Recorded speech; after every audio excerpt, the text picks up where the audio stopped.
నగరంలో కర్నూలులో అత్యవసర సమావేశంను నిర్వహించడం జరిగింది. సమావేశంలో భాగంగా తెలియజేయడం ఏమనగా గత కొన్ని రోజుల నుండి కావచ్చు, గత కొన్ని సంవత్సరాల నుండి కావచ్చు, దళిత సంఘం నాయకులు దళిత సమస్యలపై ఎక్కడైతే గొంతు లేవనెత్తున్నారో లేవనెత్తిన గొంతులను నొక్కాలని, లేవనెత్తిన నాయకులని అనగదొక్కాలని దళిత సంఘం నాయకులపై దాడులు జరుగుతున్నాయి, హత్యలు చేస్తున్నారు. ఇలాంటి వారిని తక్షణమే స్పందించి జిల్లా కలెక్టర్ గారు కానీ ఎస్పీ గారు కానీ స్పందించి ఏ సంఘం నాయకుడికైతే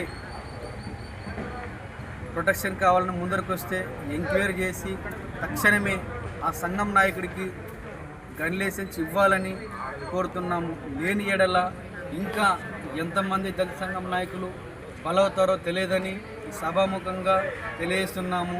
దళిత సంఘం నాయకులు ఎవరిపైనా సరే దాడులు జరిగిన బలైన దానికి కారణం ప్రభుత్వ అధికారులే బాధ్యత వహించాల్సి వస్తుందని సభాముఖంగా తెలియజేస్తూ నా పేరు ప్రకాష్ రాజు, ఏపీఎంఆర్పీఎస్ జిల్లా కార్యదర్శి కర్నూలు.